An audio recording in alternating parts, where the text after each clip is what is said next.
right, hello students. This is our flip classroom on the downfall of Napoleon Bonaparte.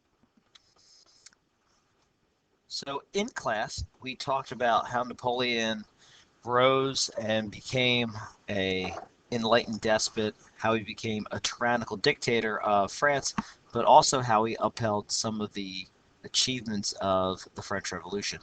And in this video, we're going to talk about the second half of Napoleon's life and career as a military officer.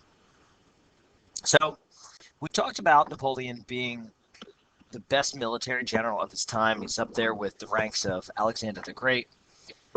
And in his battle contains certain elements of Napoleon's defeat.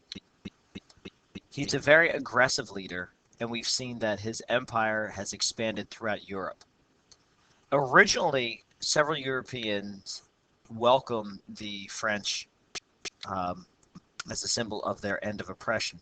But eventually what happens is this idea of nationalism grows.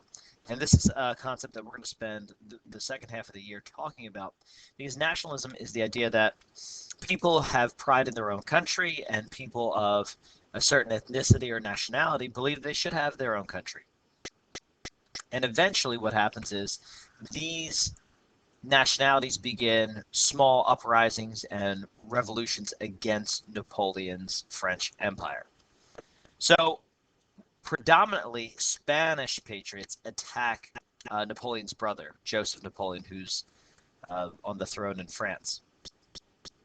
They use something called guerrilla warfare, which is hit and run tactics. And we know that these hit and run tactics are effective because Napoleon could not mobilize his troops or mobilize his army. So gradually, little by little, these hit and run raids are effective at weakening Napoleon's empire. Napoleon still later in his life held on to that classic military pose with the hand in the chest, looking very dignified as a emperor would. But he grows very agitated later in his life, and he wants complete domination of Europe. So in order to do that, he must invade Russia. And the Russians are brilliant, believe it or not. We don't give them enough credit as military strategists. The year is 1815. Russia, and the month is August. It's near the end of the summer. Napoleon masses about 400,000 of his grand army, and he begins to invade Russia. And he moves his army from Paris through Europe. Farther and farther away from Paris Napoleon gets, he has to rely on the crops of the towns and villages of the people along his invasion route. The problem is the Russians are very smart. They'll fight, and then they will retreat and withdraw.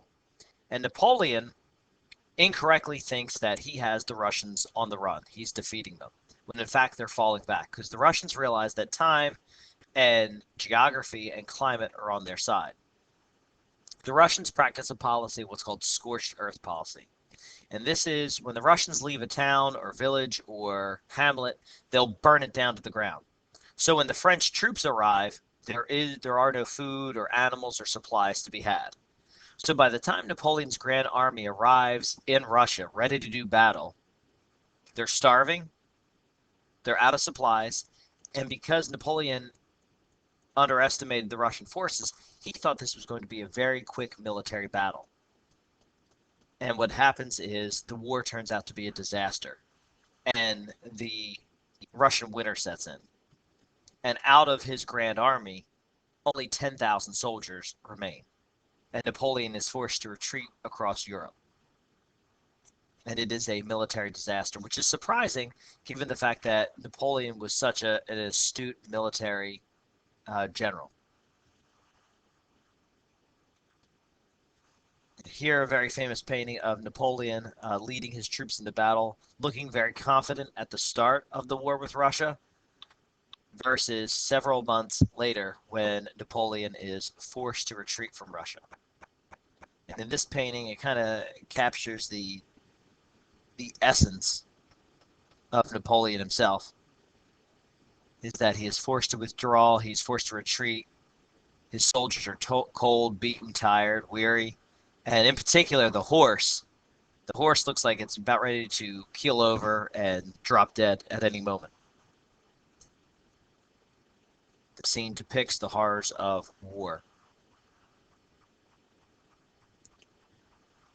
So when Napoleon returns from his disaster, the French people are very unhappy. And as a result, our friend Napoleon is forced to abdicate or step down from power. And people realize that he's been a menace throughout Europe, and he is exiled. He's kicked out of France to the island of Elba in the Mediterranean Sea. While he is not in power, Louis XVIII, yes, it's the return of the Louis, Louis XVIII returns to the throne. However, Napoleon is not done yet. Napoleon is a ruthless leader. And in 1814, shortly after the Congress of Vienna, Napoleon escapes Elba and returns to France. And in March of 1815, Louis XVIII, knowing that Napoleon is coming back for power, leaves France altogether. And Napoleon reestablishes himself as emperor. Here's a map of Europe. Okay. In relation, Paris, by this time, the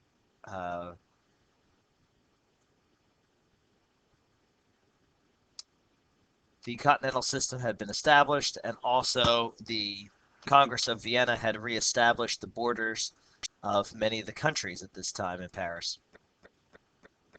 Napoleon is exiled at this tiny little island right here in the Mediterranean Sea. That's the island of Elba. But it's very close to land, and Napoleon is able to escape this island, jump back onto the mainland, and retake his territory. And his men and troops are very happy to see him. And he will govern for 100 days more. So the final 100 days of Napoleon. Napoleon still doing battle. Now in 1815, he does battle with the British, with the pesky, pesky British. And in June of 1815, Napoleon engages the British and the Prussians in a massive day-long battle called the Waterloo. Napoleon is outnumbered 2-1, but that's never stopped him before. He divides his forces, which is what he's done before, and again, he underestimates the British. And as a result, the French soldiers were cut to pieces, and Napoleon is defeated. The Battle of the Waterloo comes to be the final battle for Napoleon, and he again is forced to abdicate. Only this time, the British take him. Now, rather than to kill them or kill him, they sent him to the island of St. Helena in the Atlantic. And there he will remain until his death in 1821. And just to give you a perspective, here's our globe of the world. Here's France. The Battle of Waterloo was just over in this region here. Here is the island of St. Helena. You can't even see it on the map. A little closer. And a little closer. It's a tiny island that has one road in it. Napoleon's estate was up on the mountaintop, and it was a prisoner island. The British dropped Napoleon off with supplies, and there he lived out his time. He was not allowed to return to Europe. He was allowed to correspond with people. Correspondence survived from this time period from 1815 to 1821, where he's writing letters and back and forth to the people in Europe, but the British refused to get him.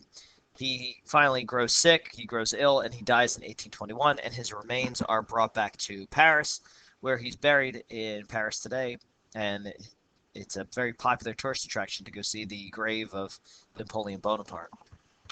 And with Napoleon's exile, this now marks the end of the French Revolution. After this, the Congress of Vienna reestablishes the borders and reduces France's power base to what it was before the French Revolution. And the Congress of Vienna is important because it preserves the peace for 100 years, from 1821 to 1914. And we know 1914 in a couple months when we study it, that's the start of World War I. So really, the next period we talk about with the Industrial Revolution and imperialism is this period of globalism, but it's also a period where the continent of Europe is relatively peaceful. And in those 100 years, a lot is going to change. And the war, and in the 20th century, Europe will plunge itself not only into two, not just one, but two global conflicts. Right? If you need to watch this film again, please do so.